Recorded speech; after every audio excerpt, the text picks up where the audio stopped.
સૌને મારા નમસ્કાર.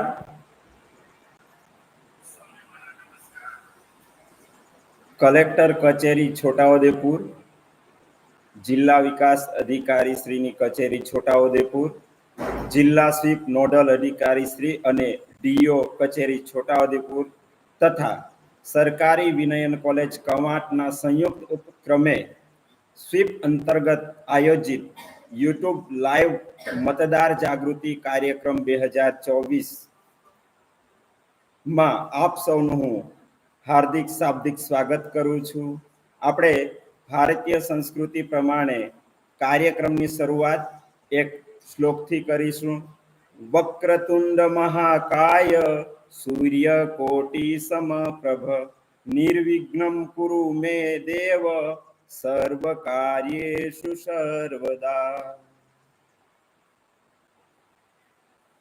કલેક્ટર શ્રી જિલ્લો છોટાઉદેપુર માનનીય અનિલ ધામેલિયા સાહેબ શ્રી, જિલ્લા વિકાસ અધિકારી શ્રી માનનીય સચિન કુમાર સાહેબ શ્રી, છોટાઉદેપુર જિલ્લા શિક્ષણ અધિકારી શ્રી અને છોટાઉદેપુર જિલ્લા સ્વીપ નોડલ અધિકારી શ્રી માનનીય આનંદ કુમાર એમ પરમાર સાહેબ શ્રી, આચાર્ય શ્રી ડોક્ટર સીબી રાઠવા સાહેબ, સરકારી વિનયન કોલેજ કવાંટ, કવાંટ તાલુકા સ્વીપ નોડલ અધિકારી શ્રી અલ્પાબેન પરમાર, તમામ પદાધિકારીઓ, અધ્યાપકગણ, આગેવાન, વડીલો, શિક્ષકગણ, આંગણવાડી કાર્યકરો તથા તમામ મારા વાલા વિદ્યાર્થી ભાઈઓ તથા બહેનો, આપ સૌનું હું આ કાર્યક્રમમાં હાર્દિક શાબ્દિક સ્વાગત કરું છું.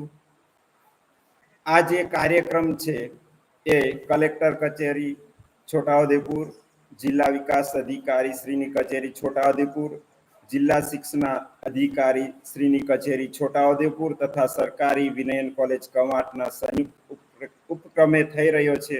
તો આપ સૌના વતી હું આ કાર્યક્રમમાં ફરી હાર્દિક શાબ્દિક સ્વાગત કરું છું. હવે આપણે કાર્યક્રમને આગળ લઈ જઈએ છીએ. તો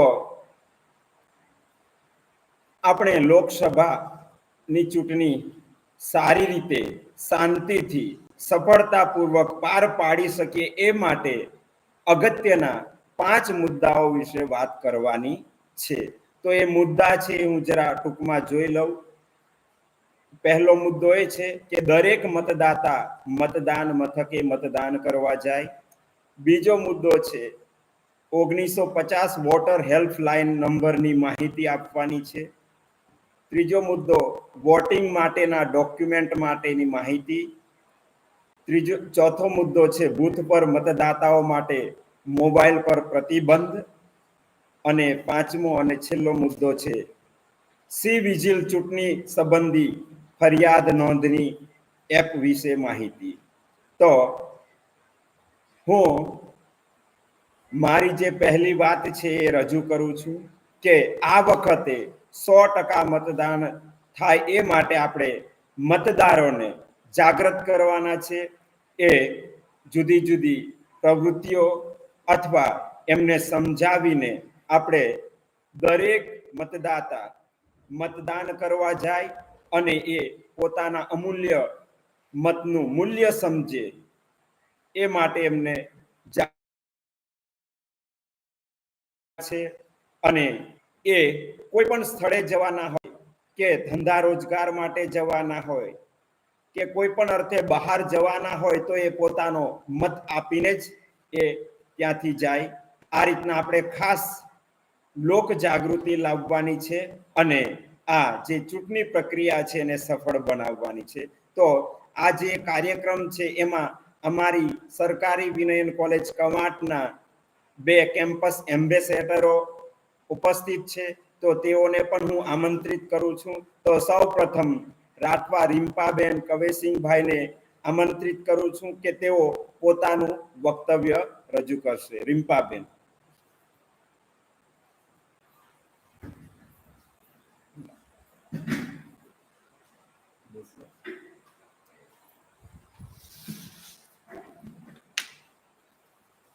સૌને મારા નમસ્કાર. હું કેમ્પસ એમ્બેસેડર એક નાગરિક જાગૃતિ તરીકે સૌને કંઈ કહેવા માંગુ છું તો આપ સૌ શાંતિથી સાંભળશો જી. મારી પહેલી એ વાત છે કે લોકસભાની ચૂંટણી આવી ગઈ છે. તારીખ 7/5/2024 રોજ મતદાન થનાર છે. તો આ દિવસે આપણા, તમારા કે મારા ઘરના તમામ સભ્યો તથા આપણી બાજુમાં રહેતા તમામ મતદાતાએ વોટિંગ કરવા મતદાન મથક સુધી લઈ જવાનું છે. જવામાં કોઈ પણ મુશ્કેલી હોય તો તેને મદદ કરીશું અને આ વખતે 100% મતદાન થાય એ માટે આપણે પૂરેપૂરો પ્રયાસ કરવાનો છે. કોઈ પણ મતદાતા વોટિંગથી બાકી ન રહેવો જોઈએ. આમ 100% મતદાન થાય એ માટે આપણે બધાએ લોક ભાગીદારી નોંધાવીએ અને અન્ય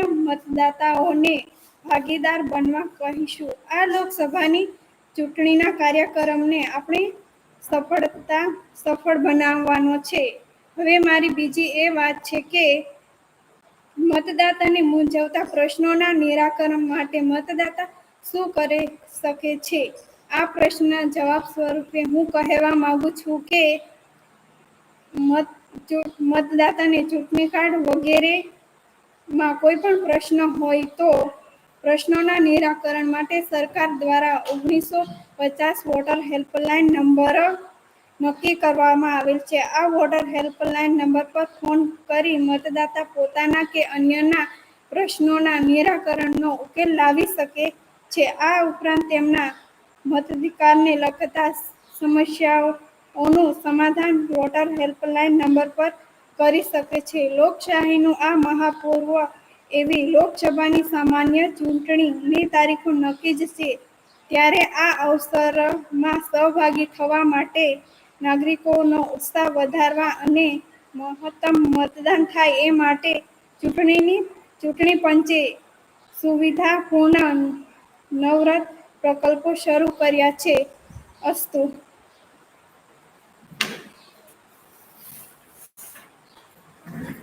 ખૂબ ખૂબ આભાર રિમ્પાબેન. આપે પ્રથમ બે મુદ્દા વિશે વાત કરી કે દરેક મતદાતા મતદાન કરવા માટે ચોક્કસ અવશ્ય જાય અને 100% મતદાન થાય એવા પ્રયત્નો કરીશું. બીજો મુદ્દો છે 1950 વોટર હેલ્પલાઇન નંબરની માહિતી સારી રીતે રિમ્પાબેને આપી કે આપણે મતદાન દરમિયાન કે ચૂંટણી દરમિયાન કે એ અગાઉ કોઈ પણ તમને પ્રશ્ન થાય મનમાં અથવા મૂંઝવણ થાય તો આપે 1950 હેલ્પલાઇન નંબર પર ફોન કરીને એની માહિતી મેળવી શકો છો અને મૂંઝવતો જે પ્રશ્ન છે એ આપણે આપણી મૂંઝવણ દૂર કરી શકીએ. હવે આપણે ત્રીજા નંબરનો જે મુદ્દો છે એ ખૂબ જ અગત્યનો છે. એના વિશે ચર્ચા કરવાના છીએ. તો વોટિંગ કરવા જઈએ મતદાન મથકે તો કયા પુરાવા આપણી પાસે હોવા જોઈએ? તો એક વાત એ છે કે સરકારશ્રીએ નક્કી કરેલા પુરાવા જ માન્ય ગણાશે અને એ જે પુરાવો છે એ અસલ પુરાવો આપણે લઈ જવાનો છે. બરાબર. તો સૌ પ્રથમ છે આધાર કાર્ડ, જે આપ સૌની પાસે છે. બીજું મનરેગા જોબ કાર્ડ. ત્રીજા નંબરે બેંક કે પોસ્ટ ઓફિસ દ્વારા જારી કરાયેલ ફોટોગ્રાફ સાથેની પાસબુક. ચોથા નંબરે છે શ્રમ મંત્રાલયની યોજના હેઠળ જારી કરાયેલ આરોગ્ય વીમા સ્માર્ટ કાર્ડ. પાંચમા નંબરનો પુરાવો છે ડ્રાઇવિંગ લાયસન્સ. છઠ્ઠા નંબરનો પુરાવો છે પાન કાર્ડ.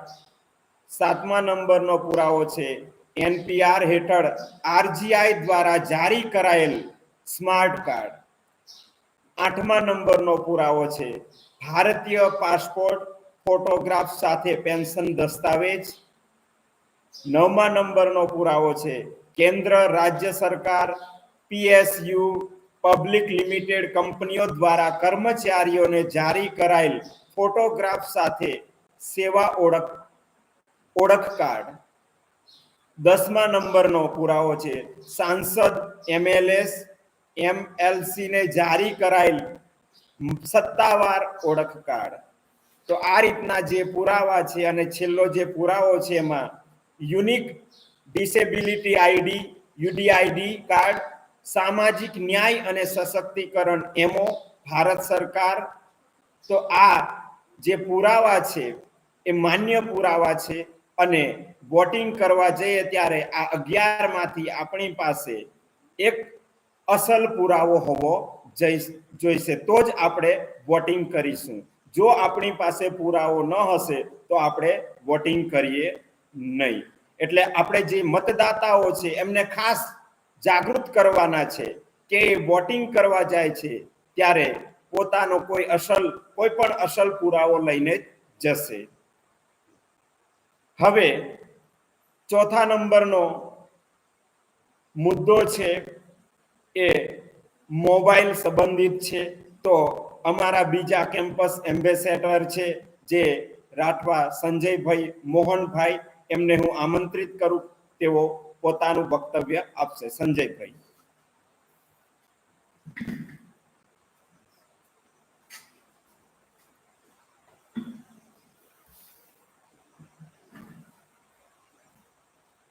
સૌને મારા નમસ્કાર. હું છું એમ્બેસેડર અને એક જાગૃતિ નાગરિક તરીકે આપ સૌની સમક્ષ કંઈ કહેવા માંગુ છું. આપ સૌ શાંતિથી સાંભળે એવી આશા. મારો પ્રથમ મુદ્દો છે એ છે મતદાતા જ્યારે મતદાન માટે મતકુઠીર સુધી જાય ત્યારે એ પોતાનો મોબાઈલ બૂથમાં લઈને પ્રવેશ કરી શકશે નહીં. આ સંદેશો છે એ આપણે ખાસ તમામ મતદાતાઓ સુધી પહોંચાડવાનો છે, જેથી કરીને કોઈ પ્રશ્ન ઊભો થઈ શકે નહીં. બીજો મુદ્દો એ છે કે લોકસભાની ચૂંટણીમાં ચૂંટણી પંચે આચારસંહિતા લાગુ કરી દીધી છે. જિલ્લા નાગરિકો માટે ટોલ ફ્રી નંબરો જાહેર કરવામાં આવ્યા છે. તેમજ વોટર હેલ્પલાઇન નંબર 1950 પણ આપેલ છે. આ ઉપરાંત જો આચારસંહિતાનો ભંગ થતો હોય એવા કિસ્સામાં લોકો જાતે જ ફરિયાદ કરી શકે એ માટે ચૂંટણી પંચે સી વિજિલ નામની એપ શરૂ કરી છે. એપ્લિકેશન મારફતે મળેલી ફરિયાદ માત્ર 100 મિનિટમાં જ નિવારણ કરવામાં આવશે. ચૂંટણી પંચે જણાવ્યું છે કે હવે લોકોએ ફરિયાદ કરવા માટે ચૂંટણી પંચની ઓફિસમાં આપવાની કે રિટર્ન ઓફિસર સુધી જવાની જરૂર નથી. એક અધિકારી જણાવ્યું છે કે ચૂંટણી પંચે ઈચ્છે છે કે આચારસંહિતાનો કડક રીતે અમલ થાય, જેથી લોકો મુક્ત અને નિષ્પક્ષ વાતાવરણમાં મત આપી શકે. જ્યારે પણ કોઈ ફરિયાદ આ એપમાં માધ્યમથી મળે તો તાત્કાલિક એના પર પગલાં લેવામાં આવશે. આપણી આસપાસમાં ક્યાંય પણ આચારસંહિતાનો ભંગ થતો જણાય તો તાત્કાલિક ફોટો લઈને સિવિજલ નામની એપમાં ફરિયાદ નોંધાવી શકે છે. અસ્તુ. જય હિન્દ, જય ભારત.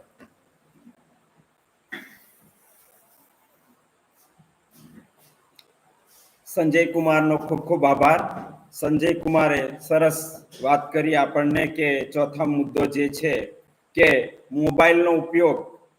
તો મતદાન મથકે જ્યારે મતદાતા મતદાન કરવા જાય છે ત્યારે એ મોબાઈલ લઈને જઈ શકતો નથી. મોબાઈલ ઉપર પ્રતિબંધ છે, કારણ કે જો મોબાઈલ હશે તો કોઈ આ યાંત્રિક જે સાધન છે એના લીધે કોઈક હાનિ અથવા કંઈક થવાની સંભાવના હોઈ શકે. એટલે મોબાઈલ ઉપર પ્રતિબંધ લાદેલ છે.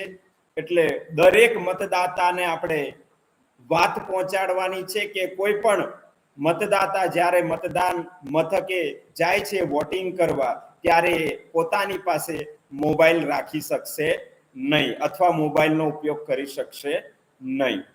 પાંચમો જે મુદ્દો છે એ સંજય કુમારે સરસ રીતે આપણને સમજાવ્યો, પણ હું એને ફરી દોહરાવી દઉં કે આ જે સી વિજિલ એપ છે એ એપ ખૂબ જ અગત્યની છે.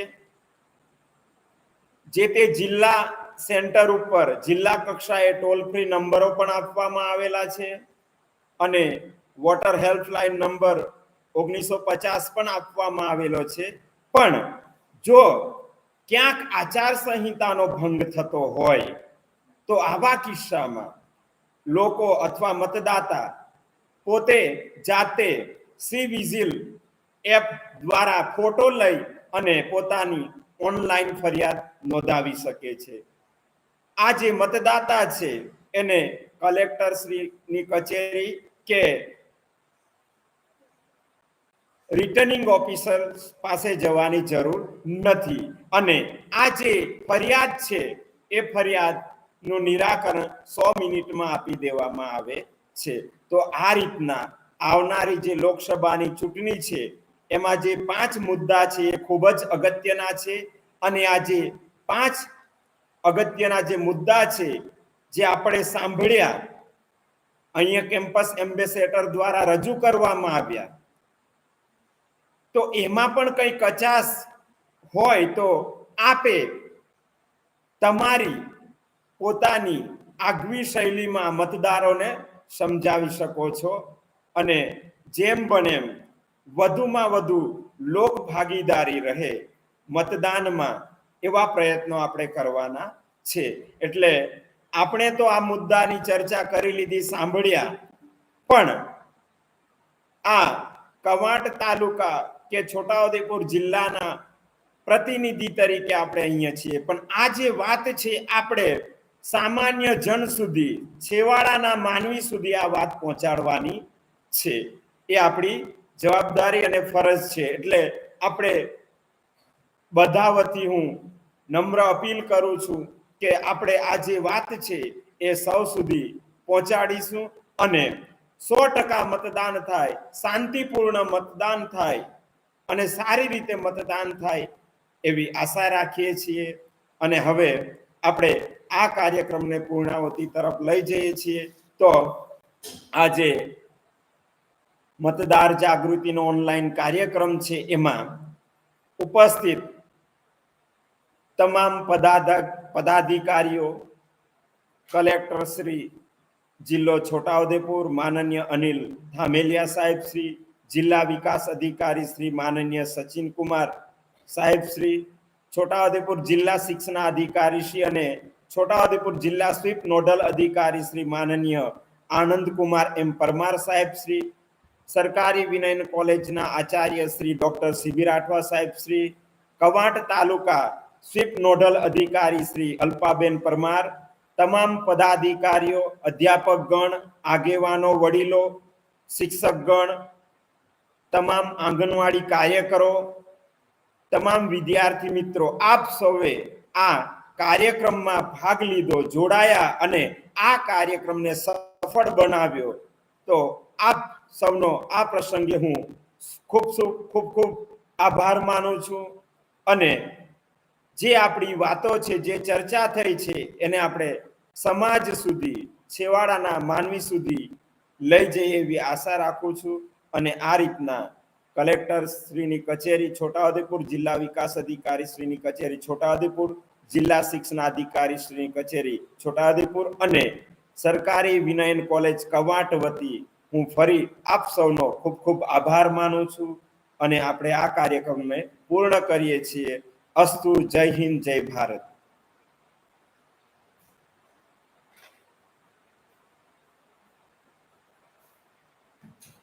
Thank you.